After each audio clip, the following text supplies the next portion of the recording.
Hi friends, welcome back to my channel ನಾಗುಚಲಿ vlog in Kannada. Friends, ನಾನು ತಗೊಂಡಿದ್ದಂತಹ 10 days weight loss ಚಾಲೆಂಜಲ್ಲಿ ಇವತ್ತು ಮಾಡ್ತಾ ಇರೋ ವ್ಲಾಗು 10ನೇ ದಿನದ್ದು. ಇವತ್ತಿನ ವೆಯ್ಟ್ ಲಾಸ್ ಚಾಲೆಂಜಲ್ಲಿ ನಾನು ವೆಯ್ಟ್ ಲಾಸ್ ಮಾಡೋದಕ್ಕೆ ಏನೆಲ್ಲ ಫುಡ್ ತೊಗೊಂಡೆ ಅಂತೇಳಿ ವಿಡಿಯೋ ನೋಡಿ ಫ್ರೆಂಡ್ಸ್, ಗೊತ್ತಾಗುತ್ತೆ ನಿಮಗೆ. Friends, 10 days weight loss challenge start ಮಾಡಿದ ಮೊದಲನೇ ದಿನ 75-400 ಗ್ರಾಮ್ ಅಷ್ಟು ನನ್ನ ವೆಯ್ಟ್ ಇತ್ತು. 10ನೇ ದಿನದಲ್ಲಿ ನನ್ನ ವೆಯ್ಟು 73-500 ಗ್ರಾಮ್ ಅಷ್ಟಾಗಿದೆ. ಅಲ್ಲಿಗೆ ನನ್ನ ತೂಕ ಎಷ್ಟು ಲಾಸ್ ಆಯಿತು ಅಂತ ಅಂದರೆ 1 kg 900 ಅಷ್ಟು ತೂಕ ಲಾಸ್ ಆಗಿದೆ.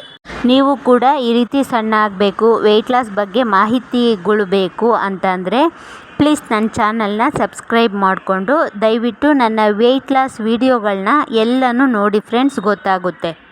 ವಿಡಿಯೋ ನೋಡಿದಾದಮೇಲೆ ನನ್ನ ವಿಡಿಯೋಗಳು ನಿಮಗಿಷ್ಟ ಆಯಿತು ಅಂದರೆ ಪ್ಲೀಸ್ ಲೈಕ್ ಕೊಡಿ, ಕಮೆಂಟ್ ಹಾಕಿ, ಪ್ಲೀಸ್ ನನ್ನ ವಿಡಿಯೋಗಳನ್ನ ಶೇರ್ ಮಾಡಿ, ಬೇರೆಯವ್ರಿಗೂ ಕೂಡ ಉಪಯೋಗ ಆಗುತ್ತೆ. ಇವತ್ತಿನ ಮಾರ್ನಿಂಗ್ ಡ್ರಿಂಕು ನಾನು ಜೇನುತುಪ್ಪ ಮತ್ತು ಬಿಸಿನೀರನ್ನ ತೊಗೊಂಡಿದ್ದೀನಿ. ಬಿಸಿನೀರು ಅಂತ ಅಂದರೆ ಯಾವುದೇ ಕಾರಣಕ್ಕೂ ಬಿಸಿ ಇದ್ದಾಗ ಜೇನುತುಪ್ಪನ ಆ್ಯಡ್ ಮಾಡಿ ಕುಡಿಯೋಕ್ಕೆ ಹೋಗಬೇಡ್ರಿ.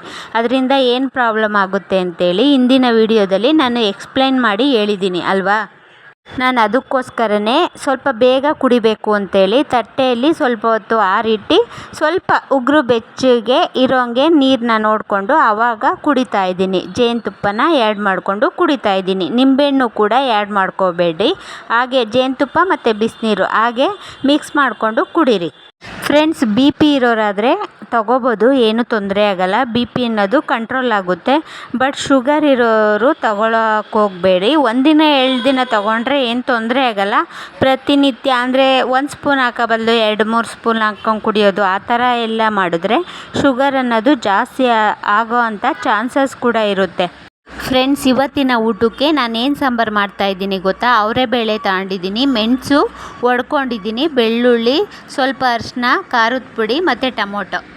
ಇಷ್ಟು ನಾನು ತಗೊಂಡು ಏನು ಸಾಂಬಾರು ಮಾಡ್ತಾಯಿದ್ದೀನಿ ಅಂತಂದರೆ ನಮ್ಮ ಕಡೆ ಇದನ್ನು ತಳಪರ್ಪು ಅಂತೇಳಿ ಕರೀತಾರೆ ಫ್ರೆಂಡ್ಸ್. ಈ ಸಾಂಬಾರನ್ನ ಮಾಡೋದಕ್ಕೆ ಬರೀ ಅವರೆಬೇಳೆ ಇದ್ದರೆ ಮಾತ್ರ ಸಾಧ್ಯ, ಬೇರೆ ಯಾವ ಬೇಳೆನೂ ಉಪಯೋಗಿಸೋದಿಲ್ಲ. ಈ ಸಾಂಬಾರಿಗೆ ಅವರೆಬೇಳೆ ಕೂಡ ಜಾಸ್ತಿ ಇರಬೇಕು. ಸುಮಾರು ಒಂದು 5 ಜನ ಇದ್ದರೆ ಒಂದು ಅರ್ಧದಿಂದ 3/4 kgವರೆಗೂ ಬೇಕಾಗುತ್ತೆ ಅವರೆಬೇಳೆ. ನೋಡಿ, ನಾನು ಅವರೆಬೇಳೆನ ಬರೀ ಇಬ್ಬರಿಗೆ ಒಂದು ಊಟಕ್ಕೆ, ಅದು ಮುದ್ದೆಗೆ ಮಾತ್ರನೇ ಮಾಡ್ತಾ ಇರೋದು. ಇಬ್ರಿಗೇನೆ ಆದ್ರೂ ಎಷ್ಟೊಂದು ಅವರೆಬೇಳೆ ಇದೆ ಅಂತೇಳಿ. ವೆಯ್ಟ್ ಲಾಸ್ ಮಾಡುವಾಗ ಅವರೆಬೇಳೆ ಅಥವಾ ಅವರೆಕಾಳನ್ನು ಉಪಯೋಗಿಸೋದ್ರಿಂದ ಅವರೆಬೇಳೆ ಅಥವಾ ಅವರೆಕಾಳಲ್ಲಿ ಅಧಿಕವಾಗಿ ಪ್ರೋಟೀನ್ ಮತ್ತು ಫೈಬರು ಜಾಸ್ತಿ ಆಗಿರುತ್ತೆ. ಅದರಿಂದ ನಮಗೆ ತೂಕ ನಷ್ಟ ಬೇಗನೆ ಆಗುತ್ತೆ. ಇದರಲ್ಲಿರುವ ನಾರಿನಾಂಶವು ಹೊಟ್ಟೆಯಲ್ಲಿರುವಂತಹ ಅಂದರೆ ಹಸುವಾಗುವಂತಹ ಹಾರ್ಮೋನ್ಗಳನ್ನು ತಡೆಯೋದ್ರಿಂದ ಬೇಗ ವೆಯ್ಟ್ ಲಾಸ್ ಅನ್ನೋದು ಆಗುತ್ತೆ ಮತ್ತು ಪದೇ ಪದೇ ತಿನ್ನೋ ಅಂಥ ಫೀಲಿಂಗ್ ಕೂಡ ಆಗೋದಿಲ್ಲ. ನೀವು ಬೇಕಾದರೆ ಅಬ್ಸರ್ವ್ ಮಾಡಿ ಫ್ರೆಂಡ್ಸ್, ಹಿತ್ಕಿಂಬೇಳೆ ಸಾಂಬಾರು ಊಟ ಮಾಡಿದಾಗ ಅಥವಾ ಅವರೆಬೇಳೆ ಸಾಂಬಾರು ಊಟ ಮಾಡಿದಾಗ ಬೇಕಾದ್ರೆ ನೋಡಿ, ಹೆಚ್ಚೊತ್ತು ಹಸಿವನ್ನೋದೇ ಆಗೋದಿಲ್ಲ. ನಮಗೆ ಹೊಟ್ಟೆ ತುಂಬಿದಂತಹ ಫೀಲ್ ಆಗೇ ಇರುತ್ತೆ.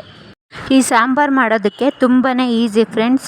ಕುಕ್ಕರ್ ಒಲೆ ಮೇಲಿಟ್ಟು ಸ್ವಲ್ಪ ಎಣ್ಣೆ ಹಾಕಿ ಸ್ವಲ್ಪ ಸಾಸಿವೆ ಹಾಕ್ಕೋಬೇಕು. ಸಾಸಿವೆ ಚಟಪಟ ಅಂತೇಳಿ ಸಿಡ್ದಿದ ಮೇಲೆ ಬೆಳ್ಳುಳ್ಳಿನ ಜಜ್ಜಿಬಿಟ್ಟು ಹಾಕಬೇಕು. ಈ ಸಾಂಬಾರಿಗೆ ಬೆಳ್ಳುಳ್ಳಿ ಫ್ಲೇವರ್ ಚೆನ್ನಾಗಿ ಬರಬೇಕು, ಆ ಥರ ಸ್ವಲ್ಪ ಜಾಸ್ತಿನೇ ಹಾಕ್ಕೋಬೇಕು ಬೆಳ್ಳುಳ್ಳಿನ. ಮತ್ತು ನಾನು ಟೊಮೊಟೊ ಹಾಕ್ತಾ ಇದ್ದೀನಲ್ವ, ಅದು ಆಪ್ಷನಲ್ಲು. ಈ ಸಾಂಬಾರಿಗೆ ಹುಳಿ ಅನ್ನೋದನ್ನೇ ಉಪಯೋಗಿಸೋಂಗಿಲ್ಲ ನಾನು. ಬಟ್ ಒಂದೇ ಒಂದು ಟೊಮೊಟೊ ತಗೊಂಡಿದ್ದೀನಿ ಅಷ್ಟೇ. ನಮ್ಮ ಕಡೆ ಟೊಮೊಟೊ ಕೂಡ ಉಪಯೋಗಿಸೋದಿಲ್ಲ ಈ ಸಾಂಬಾರಿಗೆ. ಇನ್ನೊಂದು ಫ್ರೆಂಡ್ಸ್, ನಾನು ಖಾರದ ಪುಡಿ ತಗೊಂಡಿದ್ದೀವನ್ನಲ್ವ, ಖಾರದ ಪುಡಿ ಬದಲಾಗಿ ಮೆಣಸಿನ್ಕಾಯಿ ತಗೊಂಡ್ರೆ ತುಂಬಾ ಒಳ್ಳೆಯದು. ಅದು ಹಸಿಮೆಣ್ಸಿನ್ಕಾಯಿ ಇಲ್ಲ, ಒಣಮೆಣ್ಸಿನ್ಕಾಯಿನ ಒಗ್ಗರಣೆಗೆ ಕಟ್ ಮಾಡಿ ಹಾಕಿದ್ರೆ ಚೆನ್ನಾಗಿರುತ್ತೆ ಸಾಂಬಾರು.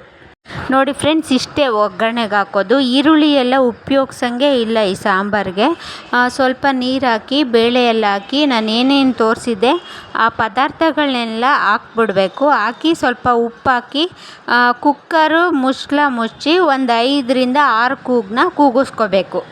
ಕೆಲವೊಂದು ಸಲ 5-6 ಕೂಗಾದ್ರೂ ಅವರೆಬೇಳೆ ಅನ್ನೋದು ಬೆಂದಿರಲ್ಲ. ಆವಾಗ ನಾವು ಇನ್ನೊಂದೆರಡು ಕೂಗನ್ನ ಕೂಗಿಸ್ಕೋಬೇಕಾಗ್ತದೆ. ಫ್ರೆಂಡ್ಸು, ಸಾಂಬಾರು ಟೇಸ್ಟ್ ಬರೋದು ಕಾಳೆಷ್ಟು ನುಣ್ಣಗಾಗಿರುತ್ತೆ ಅದ್ರ ಮೇಲೆ ಡಿಪೆಂಡ್ ಆಗಿರುತ್ತೆ. ಕಾಳು ನುಣ್ಣಗಾದಷ್ಟು ಸಾಂಬಾರು ಕೂಡ ಟೇಸ್ಟ್ ಬರುತ್ತೆ. ಸಾಂಬಾರನ್ನ ಗಟ್ಟಿಗೆ ಮಾಡಿಕೊಂಡ್ರೆ ಪೂರಿ, ದೋಸೆ, ಚಪಾತಿ ಜೊತೆಗೆ ಊಟ ಮಾಡ್ಬೋದು. ಮುದ್ದೆಗಂತೂ ಈ ಸಾಂಬಾರು ಸಖತ್ತಾಗಿರುತ್ತೆ ಬಿಡ್ರಿ, ಮತ್ತೊಂದು ಮಾತಾಡೋಂಗೇ ಇಲ್ಲ. ವೆಯ್ಟ್ ಲಾಸ್ ಮಾಡುವಾಗ ಈ ಥರ ಕಾಳುಗಳು ಮತ್ತು ಬೇಳೆಗಳನ್ನು ಉಪಯೋಗಿಸೋದ್ರಿಂದ ಪ್ರೋಟೀನ್ಸು, ವಿಟಮಿನ್ಸು ಮತ್ತು ನಾರಿನಾಂಶಗಳು ಹೆಚ್ಚಾಗಿ ನಮ್ಮ ಬಾಡಿಗೆ ಸಿಗೋದ್ರಿಂದ ವೆಯ್ಟ್ ಲಾಸ್ ಅನ್ನೋದು ಬೇಗನೆ ಆಗಿಬಿಡುತ್ತೆ. ಫ್ರೆಂಡ್ಸ್ ಒಬ್ಬರು ಬೆಳಿಗ್ಗೆ ನನಗೆ ಕಮೆಂಟ್ ಹಾಕಿದ್ರು, 15 ದಿನದಿಂದ ನಾನು ಡಯಟ್ ಮಾಡ್ತಾಯಿದ್ದೀನಿ, ವೆಯ್ಟ್ ಲಾಸ್ ಆಗಿತ್ತು, ಈಗ ಬೆಳಿಗ್ಗೆ ನೋಡಿದ್ರೆ ವೆಯ್ಟ್ ಗೇನ್ ಆಗಿದೆ ಅಂತೇಳಿ ಕಮೆಂಟ್ ಹಾಕಿದ್ರಿ. ಯಾಕೆ ಅಂತೇಳಿ ತಿಳ್ಕೊಳ್ಳೋಣ. ಫ್ರೆಂಡ್ಸ್, ಮೊದಲನೇದಾಗಿ ಫಸ್ಟು ಏನು ಅಂತ ಅಂದರೆ, ನಮ್ಮ ಬಾಡೀಲಿ ಮೆಟಾಬಾಲಿಸಮ್ ರೇಟು ಏರುಪೇರಾದಾಗ ಆ ರೀತಿ ಆಗೋ ಚಾನ್ಸಸ್ ಇರುತ್ತೆ. ಯಾಕೆ ಏರುಪೇರಾಗುತ್ತೆ ಮೆಟಾಬಾಲಿಸಮ್ ರೇಟು ಅಂತ ಗೊತ್ತಾ? ನಾವು ವೆಯ್ಟ್ ಲಾಸ್ ಮಾಡೋರು ಪ್ರತಿಯೊಬ್ಬರು ಮಾಡೋ ತಪ್ಪು ಏನು ಗೊತ್ತಾ? ನಾವು ವೆಯ್ಟ್ ಲಾಸ್ ಮಾಡುವಾಗ ಕಡಿಮೆ ಆಹಾರ ತಿಂತೀವಿ. ನಾವು ಬೇಗ ವೆಯ್ಟ್ ಲಾಸ್ ಆಗಿಬಿಡ್ಬೇಕು ಅನ್ನೋ ಇದಕ್ಕೆ ಕಡಿಮೆ ಆಹಾರ ತಿಂತೀವಿ, ಅದು ಪ್ರಾಬ್ಲಮ್ ಆಗೋದು. ಈ ರೀತಿ ಮಾಡಿದಾಗ ನಮ್ಮ ಬಾಡಿ ಏನು ಮಾಡುತ್ತೆ, ಕಡಿಮೆ ಕ್ಯಾಲೋರಿನೇ ಖರ್ಚು ಮಾಡುತ್ತೆ. ನಮ್ಮ ದೇಹ ಏನು ಮಾಡುತ್ತೆ ಅಂದರೆ, ಇವತ್ತು ಇವರು ಕಡಿಮೆ ತಿಂದಿದ್ದಾರೆ, ನಾಳೆನೂ ಅದೇ ರೀತಿಯೇ ಕಡಿಮೆ ತಿನ್ಬೋದೇನೋ, ಇವತ್ತೇ ಫುಲ್ ಖರ್ಚು ಮಾಡೋದು ಬೇಡ, ನಾಳೆನೂ ಕೂಡ ಇಟ್ಕೊಳ್ಳೋಣ ಅಂಥೇಳಿ ಕ್ಯಾಲೋರಿನ ಕಡಿಮೆ ಖರ್ಚು ಮಾಡುತ್ತೆ. ಇದರಿಂದಾಗಿ ಕೂಡ ವೆಯ್ಟು ಗೇನ್ ಆಗೋ ಚಾನ್ಸಸ್ಸು ಜಾಸ್ತಿ ಇದೆ. ಮತ್ತು ನಮ್ಮ ಬಾಡಿಗೆ ಬೇಕಾಗುವಷ್ಟು ಪ್ರೋಟೀನ್ ಮತ್ತು ನಾರಿನಾಂಶ ನಾವು ಕೊಡಲಿಲ್ಲ ಅಂದರೆ ನಮ್ಮ ದೇಹ ಏನು ಮಾಡುತ್ತೆ ಗೊತ್ತಾ? ಪ್ರಾರಂಭದಲ್ಲಿ ನಮ್ಮ ಸ್ನಾಯುಗಳು ಕರಗ್ತಾ ಹೋಗುತ್ತೆ. ಕರಗ್ದಂಥ ಟೈಮಲ್ಲಿ ನಮ್ಮ ತೂಕ ಕಡಿಮೆ ಆಗುತ್ತೆ, ಮತ್ತು ಬಲಹೀನವಾದಾಗ ಜಾಸ್ತಿ ಆಗುತ್ತೆ. ಫ್ರೆಂಡ್ಸ್, ನಮ್ಮ ಬಾಡಿಯಲ್ಲಿ ಕಾರ್ಬೋಹೈಡ್ರೇಟ್ಸು ಮತ್ತು ಉಪ್ಪಿನಂಶ ಜಾಸ್ತಿ ಇದ್ದಾಗಲೂ ಕೂಡ ನಮ್ಮ ತೂಕ ಇಳಿದು ಮತ್ತೆ ಜಾಸ್ತಿ ಆಗೋ ಚಾನ್ಸಸ್ಸು ಇರುತ್ತೆ. ಈ ರೀತಿ ಆಗಬಾರ್ದು ಅಂತ ಅಂದರೆ ಸರಿಯಾಗಿ ಪ್ರತಿದಿನವೂ ಕೂಡ ವ್ಯಾಯಾಮ ಅನ್ನೋದು ಮಾಡಲೇಬೇಕು. ಅದಕ್ಕೋಸ್ಕರನೇ ಫ್ರೆಂಡ್ಸ್, ನಾನು ಪ್ರತಿ ವಿಡಿಯೋದಲ್ಲೂ ಹೇಳ್ತಾ ಇರ್ತೀನಿ, ನೀವು ಗಮನಿಸ್ಕೋಬೇಕು. ಏಕೆ ಅಂತಂದರೆ ಇಂತಿಂಥ ಪದಾರ್ಥಗಳಲ್ಲಿ ಇಷ್ಟು ಪ್ರೋಟೀನ್ ಇದೆ, ಇಷ್ಟು ಕಾರ್ಬೋಹೈಡ್ರೇಟ್ಸ್ ಇದೆ, ಇಷ್ಟು ನಾರಿನಾಂಶ ಇದೆ, ಇದರಿಂದ ನಮ್ಮ ಮೆಟಬಾಲಿಸಮ್ ರೇಟ್ ಜಾಸ್ತಿ ಆಗುತ್ತೆ, ಜೀರ್ಣಕ್ರಿಯೆ ಜಾಸ್ತಿ ಆಗುತ್ತೆ ಅಂತ ಹೇಳ್ತಾನೆ ಇರ್ತೀನಿ. ನೀವು ಕೇಳಿಸ್ಕೊಳ್ಳೋದು ಅಷ್ಟಕ್ಕಷ್ಟೇ ಅನಿಸುತ್ತೆ. ಅದಕ್ಕೋಸ್ಕರ ನೀವು ಮತ್ತೆ ಕಮೆಂಟ್ ಹಾಕ್ತೀರಾ ಅಷ್ಟೇ. ಫ್ರೆಂಡ್ಸು, ಡಯಟ್ ಮಾಡೋಕ್ಕೂ ಮುಂಚೆ ತುಂಬ ಇಂಪಾರ್ಟೆಂಟ್ ವಿಷಯಗಳನ್ನ ತಿಳ್ಕೊಂಡ್ರೆ ಬೆಟರು. ಇನ್ನೊಂದು ವಿಷಯ ಏನು ಗೊತ್ತಾ, ನಮ್ಮ ಬಾಡಿಗೆ ಇಷ್ಟು ದಿನ ನಾವು 1-2 ಲೀಟ್ರ್ ನೀರು ಕುಡಿತಾ ಇದ್ದೀವಿ ಅಂದ್ಕೊಳ್ಳಿ. ಈಗ ಇದ್ದಕ್ಕಿದ್ದಂಗೆ ನಾವು 3 ಲೀಟ್ರು 4 ಲೀಟ್ರು ನೀರು ಕೊಟ್ಟಾಗ ನಮಗೆ ಹೊಟ್ಟೆ ಉಬ್ಬರ ಅನ್ನೋದು ಇರುತ್ತೆ. ಮತ್ತು ನಾರಿನಾಂಶ ಜಾಸ್ತಿ ತಿಂದಾಗ ಕೂಡ ಹೊಟ್ಟೆ ಉಬ್ಬರದಿಂದಾಗಿ ವೆಯ್ಟು ಗೇನು ಮತ್ತು ಲಾಸು ಎರಡೂ ಕೂಡ ತೋರಿಸುತ್ತೆ. ಫ್ರೆಂಡ್ಸ್, ನಿಮಗೇನಾದರೂ ಹೊಟ್ಟೆ ಉಬ್ಬರದಿಂದ ನಿಮ್ಮ ವೆಯ್ಟು ಜಾಸ್ತಿ ಆಗಿದ್ದರೆ ಗ್ರೀನ್ ಟೀ ಕುಡೀರಿ, ಶುಂಠಿ ಉಪಯೋಗಿಸ್ರಿ, ಅಜ್ವೈನು, ಜೀರಿಗೆ ಈ ಥರ ಪದಾರ್ಥಗಳಿಂದ ಮಾಡಿರುವಂತಹ ಟೀ ಮಾಡಿಕೊಂಡು ಕುಡೀರಿ. ಬೆಳಗ್ಗಿನ ತಿಂಡಿಗೆ ನಾನು ಏನು ತೊಗೊಂಡಿದ್ದೀನಿ ಗೊತ್ತಾ? ಸ್ವಲ್ಪ ಮುದ್ದೆ ತೊಗೊಂಡಿದ್ದೀನಿ ಮತ್ತು ಮಜ್ಜಿಗೆ ಇದು ತೊಗೊಂಡು ಮಿಕ್ಸಿಗೆ ಹಾಕಿ ಗ್ರೈಂಡ್ ಮಾಡಿಕೊಂಡು ಅದನ್ನು ನಾನು ಕುಡಿತಾ ಇದ್ದೀನಿ. ಫ್ರೆಂಡ್ಸ್, ಇನ್ನು ಮಧ್ಯಾಹ್ನದ ಊಟಕ್ಕೆ ಮುದ್ದೆ ಮತ್ತು ಅವರೆಬೇಳೆಯಿಂದ ಮಾಡಿರೋವಂಥ ಸಾಂಬಾರು ತಗೊಂಡಿದ್ದೀನಿ. ಸೌತೆಕಾಯಿ ಮತ್ತು ಕ್ಯಾರೆಟು ಖಾಲಿಯಾಗಿತ್ತು, ಅದಕ್ಕೆ ನಾನು ಸೌತೆಕಾಯಿ ಕ್ಯಾರೆಟು ತಗೊಂಡಿಲ್ಲ. ಓಕೆನಾ ಫ್ರೆಂಡ್ಸ್? ಇವತ್ತಿಗೆ ನನ್ನ ಬಾಡಿಗೆ ಬೇಕಾದಂತಹ ಪ್ರೋಟೀನ್ಸ್ ಕೊಟ್ಟಿದ್ದೀನಿ, ಕಾರ್ಬೋಹೈಡ್ರೇಟ್ಸ್ ಕೊಟ್ಟಿದ್ದೀನಿ, ನಾರಿನಾಂಶ ಕೊಟ್ಟಿಲ್ಲ ಅಲ್ವಾ? ಈಗ ನಾನು ಏನು ಮಾಡ್ತಾಯಿದ್ದೀನಿ ಅಂತ ಅಂದರೆ, 2 ಮೊಟ್ಟೆಯಿಂದ ಮಾಡಿರೋ ಅಂಥ ಆಮ್ಲೆಟ್ ಮಾಡ್ತಾಯಿದ್ದೀನಿ. ಆಮ್ಲೆಟ್ ಮಾಡುವಾಗ ಕೋಸು, ಕ್ಯಾರೆಟು ಎಲ್ಲ ಹಾಕ್ಕೊಂಡು ಮಾಡ್ತಾಯಿದ್ದೀನಿ, ಆಯಿತಾ?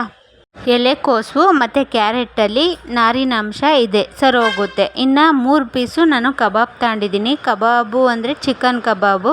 ಚಿಕನ್ನಲ್ಲಿ ಪ್ರೋಟೀನು ಜಾಸ್ತಿ ಇರೋದ್ರಿಂದ ಪ್ರೋಟೀನ್ ಸಿಗುತ್ತೆ ನಮಗೆ, ಆಯಿತಾ?